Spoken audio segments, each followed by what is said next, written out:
आज हमने हमारे आरएसएस से, हमारा राष्ट्रीय स्वयंसेवक संघ ने एक निर्णय लिया है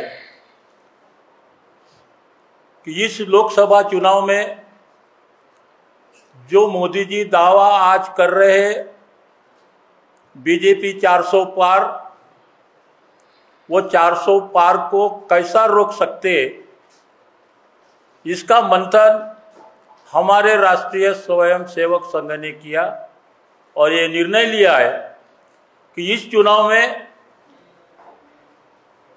बीजेपी को हराना है, देश को बचाना है, संविधान को बचाना है। इसलिए 400 पार का जो सपना है बीजेपी का, वो कैसा चूर कर सकते हैं और हमारा संविधान कैसा बच सकता है। बीते 10 साल से बीजेपी यहाँ राज कर रही है और इस 10 साल में हमने क्या पाया, हमने क्या खोया, आज हमारी स्थिति क्या है। मतलब ये संविधान का पूरा उल्लंघन है। संविधान में ठीक है, अगर वो जिम्मेदार भी होंगे, भ्रष्टाचार किया भी होगा, ऐसे कई मामले हैं जो 10-10, 20-20 साल से इस देश में चल रहे हैं, लेकिन उनको ना अरेस्ट किया गया। और ताज्जुब की बात है कि पूरे विपक्ष से ही लोग भ्रष्टाचारी है क्या? बीजेपी का आज तक एक भी लोक प्रतिनिधि हो, आमदार हो, खासदार हो, मंत्री हो, उसके ऊपर एक भी केस नहीं है। ऐसी स्थिति में संविधान बचाना हो तो हमें ये बीजेपी को हटाने के लिए इंडिया गठबंधन को ही वोट देना जरूरी है। यह समझाने के लिए हम मतदाताओं में जाने वाले हैं। हमने प्रेस नोट में लिखा है, ये सारी चीजें हैं। अब सबको एक एडवर्टाइज चलती है, सबको मालूम है भारत के 80 करोड़ जनता को फ्री का राशन 5 किलो दे रहे हैं। फ्री का नाम है, फ्री का, गरीबों को हम राशन बांट रहे हैं। अब आप सबको मालूम होगा वो जो चावल मिलता है, वो जो गेहूं मिलता है, वो जानवरों को खाने के लिए है। पूरे शहर में आपने सुने भी होंगे घूमकर, वो राशन से जो चावल मिलता है खुलेआम 20-22 रुपए किलो से बेचा जा रहा है। और वो किसको बेचा जा रहा है? उन्होंने एक अनाज माफिया पैदा किया है।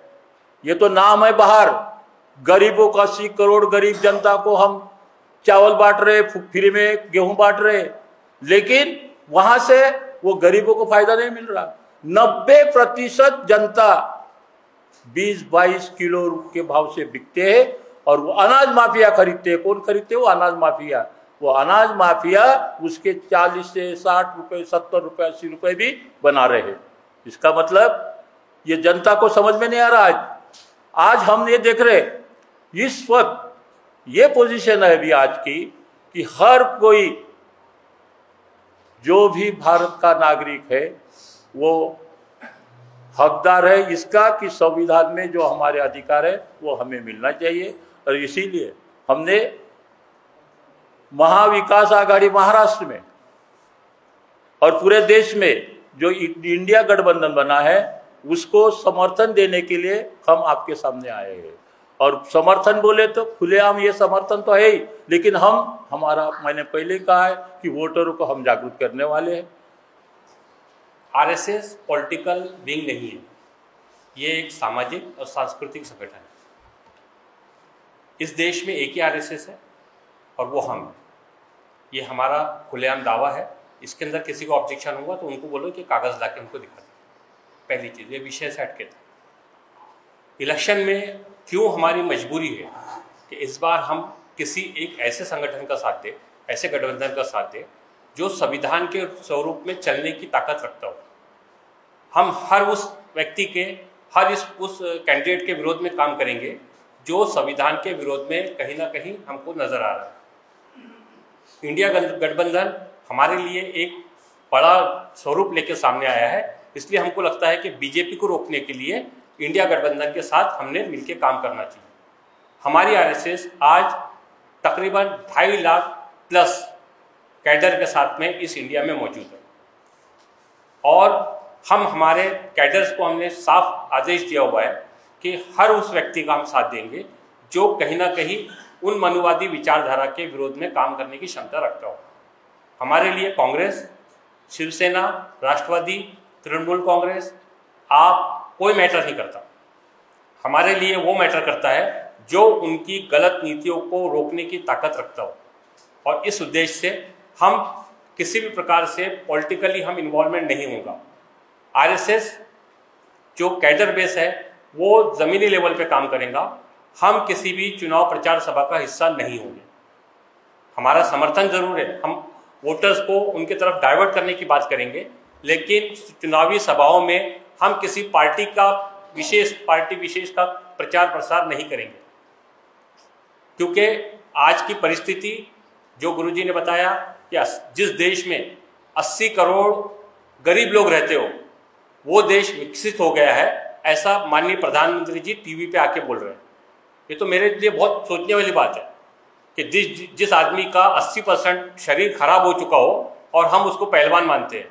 इसी तरह से बात हो रही है कि जो देश विकास की गंगा बहा रहा है तो 80 करोड़ लोग भूखे क्यों मर रहे हैं, क्यों उनको चावल अनाज के लेने पड़ रहे हैं, क्यों उनको शक्कर और तेल के लिए लाइन लगा के खड़े होना पड़ रहा है।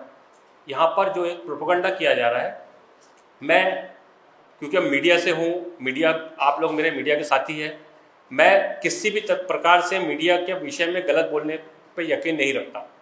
मीडिया समाज का आईना है, बस उसको सच दिखाने की आदत हो जानी चाहिए। आज टीवी और बाकी जो माध्यमों से जिस तरह से एक पक्ष को सत्ता में वापस लाने की कोशिश हो रही है और उसका नतीजा है 400, 500, 700 की जरूरत उनको नहीं है। ये सिर्फ और सिर्फ वोटरों को भ्रमित करने के लिए उन्होंने नए नए फॉर्मूले लाए हैं और वो उस पर काम कर रहे हैं। तो हमारा खुला समर्थन, जो भी संवैधानिक रूप से पार्टियां काम कर रही है उनके कैंडिडेट को हमारा समर्थन होगा। हम इंडिया गठबंधन को अपना समर्थन खुला तौर पे जाहिर कर रहे हैं, क्योंकि कहीं ना कहीं उनके तरफ से हमको इस बात का अंदेशा है कि ये संविधान के लिए काम करने की आज भी थोड़ी बहुत क्षमता रखते हैं। पुराना क्या हुआ है इस पर फिलहाल अभी हम लोग कोई विचार मंथन करने के मूड में नहीं है।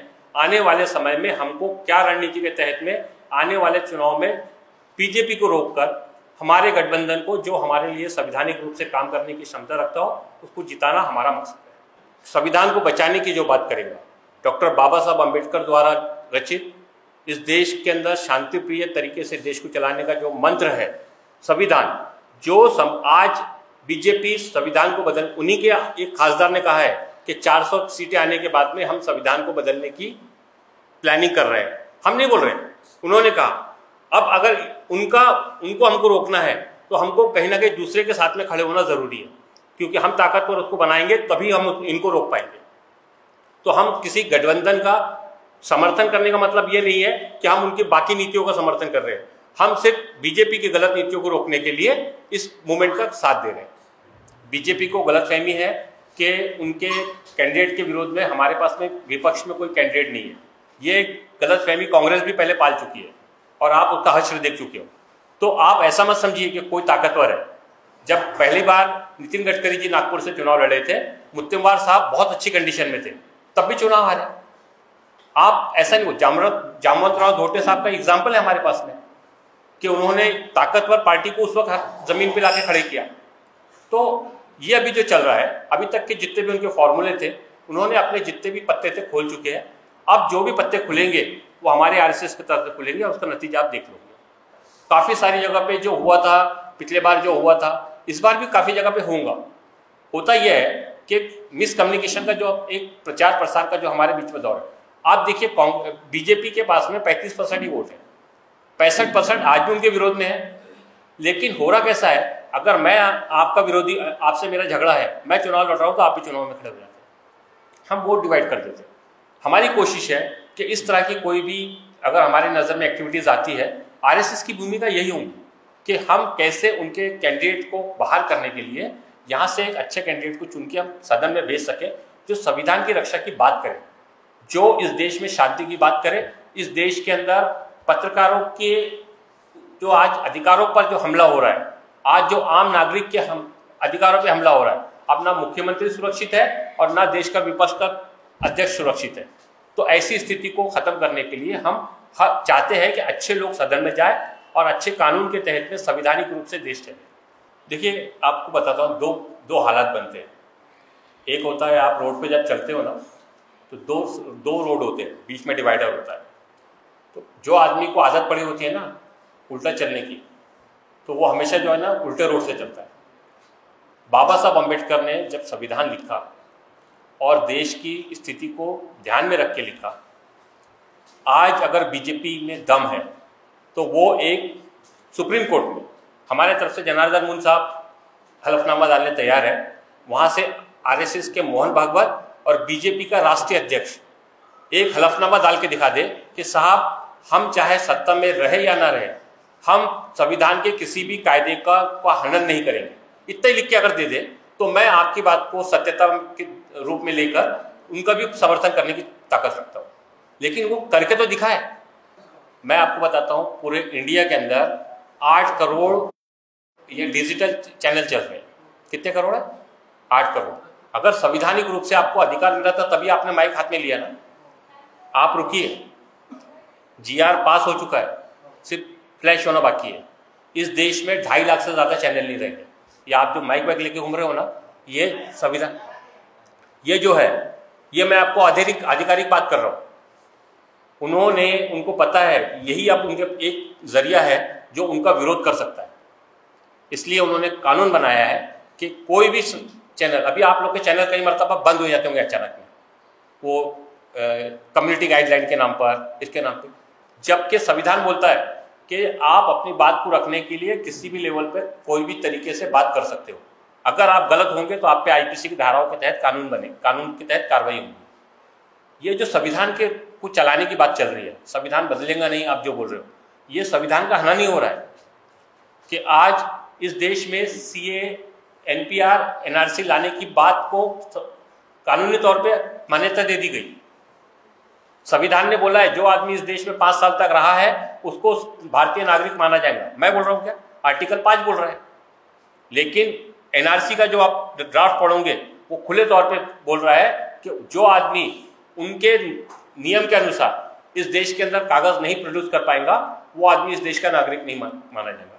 संविधान को धीरे धीरे बदला जा रहा है, जो हमको समझ में देर से आएगा, लेकिन जब समझ में आएगा तो शायद बहुत सारी चीजें हाथ में नहीं होंगी। ऊपर का कवर संविधान के नाम का रहेगा, अंदर में कानून पूरे बदल दिए गए। और इसीलिए हम आज जो चीज जिस फिक्रमंदी के साथ में ये प्रेस कॉन्फ्रेंस ले, वरना हमको जरूरत नहीं थी। हमारे 2.5 लाख लोग काम कर रहे हैं, जो अच्छा कैंडिडेट रहता हम उसके लिए करते, लेकिन हमको खुल के आने की नौबत क्यों आ रही है? क्योंकि हमको पता है कि आज अगर हम इनको अपनी ताकत नहीं दिखाएंगे, आज मैं सबसे ज्यादा खुश इस बात से हूँ कि आज प्रेस कॉन्फ्रेंस में आप तमाम मेरे साथी जब सामने बैठे हुए हैं। इसके पहले जब हमने प्रेस कॉन्फ्रेंस ली, मुश्किल से ऐसे 5-7 लोग होते थे। आज हमको ये लगता है कि हमारी बात को सुनने वाले लोग, हमारी बात को लोगों तक पहुंचाने वाले हमारे साथी देश में मौजूद है।